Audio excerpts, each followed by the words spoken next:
Equipotential surfaces. So as it is clear from the name, equipotential, having equal potential. कहाँ पर? Surface पे.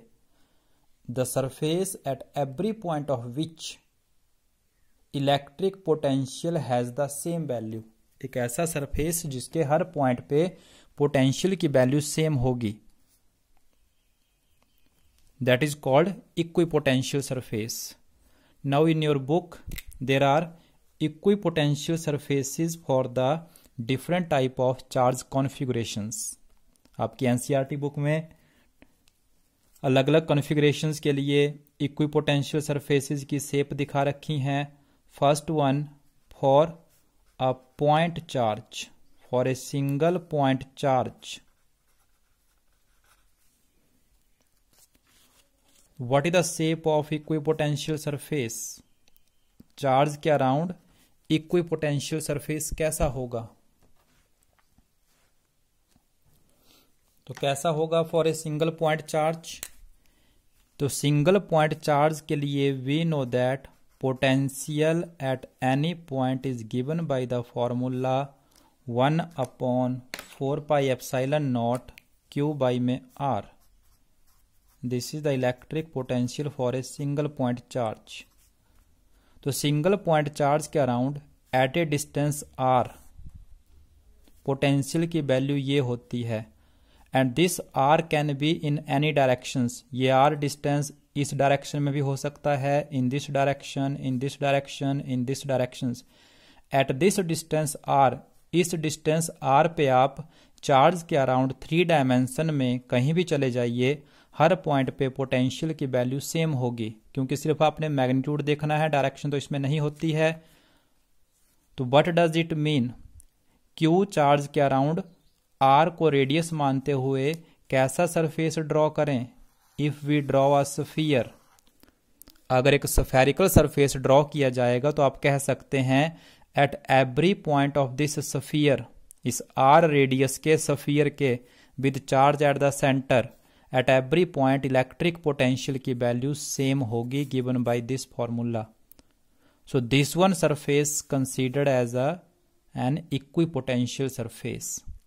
आप किसी और डिस्टेंस R पे चले जाइए, R कुछ भी आप डिस्टेंस रख सकते हैं. अगर आप R चेंज कर देंगे value will change. But now taking again this R as the radius, again you can draw a spherical surface. So what is the answer? In simple way for a single point charge के around किस प्रकार के surfaces draw किए जाएं कि उनके हर surface के point के ऊपर पोटेंशियल की वैल्यू सेम होगी? तो answer is concentric spherical. So concentric spherical having the centre at the location of charge. और स्फीयर स्फेरिकल शेप अगर आप ड्रॉ करोगे तो at every point of this sphere, her point पे पोटेंशियल सेम होगा. ये सेकंड सरफेस हो गया, इसके हर पॉइंट पे पोटेंशियल सेम होगा. यहां से तो डिफरेंट होगा क्योंकि आर चेंज हो गया तो पोटेंशियल यहां पे चेंज हो जाएगा. But every point of this value will be same.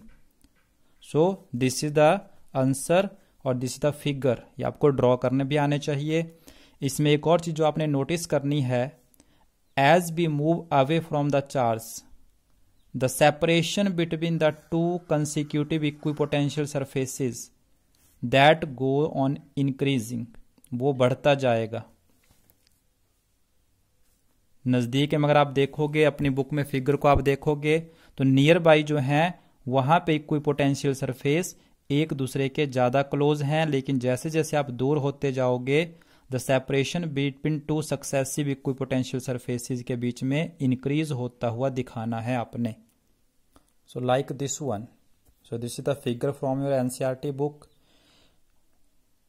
The below figure, दूसरे नीचे वाली फिगर में आपके पास क्या दिखा रखा है? इसमें यहां पर इलेक्ट्रिक फील्ड लाइंस, ये किसको रिप्रेजेंट कर रही है? एरो के साइन आपके पास. These are the electric field lines. So in some books इसी एक फिगर में this is the pattern of the equipotential surfaces for a single point charge, यहीं पे इलेक्ट्रिक फील्ड लाइंस भी दिखा रखी हैं. If the charge is positive radially outwards, तो क्या दिखा रहा है आपके लिए? Electric field lines normal to equipotential surfaces, electric field lines equipotential surfaces के नॉर्मल होती हैं, ये भी आपको साथ में बता रहा है। नेक्स्ट वन पैटर्न जो आपकी बुक में है, electric potential for a potential surfaces for the dipole, एक डाइपोल के लिए दिखा रखे हैं आपकी बुक में। And second next one figure 2.11 that is for the two identical charges, और किसके लिए दिखा रखे हैं equipotential surfaces, two identical charges. तो आपको अपनी बुक के अकॉर्डिंग ये पैटर्न देखने हैं एंड इनको बनाने की प्रैक्टिस करनी है। So as per your book ये आपको दिखा रखे हैं। First one figure for an electric dipole के लिए इक्विपोटेंशियल सरफेसेस। तो आप पैटर्न को ध्यान से देखेंगे और इस तरीके से ड्रॉ करेंगे।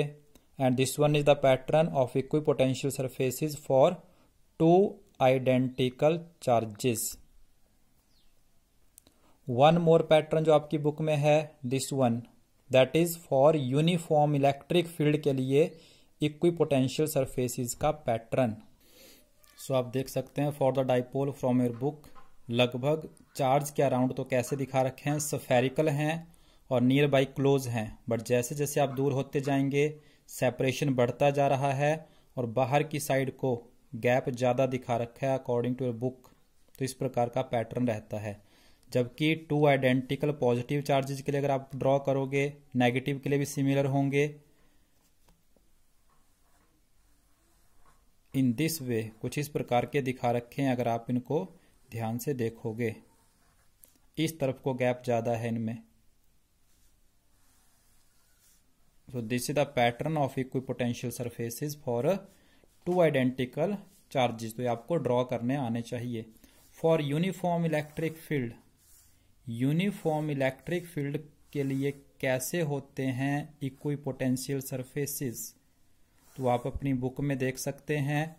पैरेलल प्लेन्स, पैरेलल प्लेन्स जैसे मैंने हाथ रखे हुए हैं, parallel planes perpendicular to the field, these are the equipotential surfaces which are the parallel planes and perpendicular to the field and separated by the equal gap। और जो gap है वो भी इनके बीच में सेम है। First equipotential surface, second, third, इस पूरे सरफेस पे हर जगह पे पोटेंशियल की वैल्यू सेम होगी।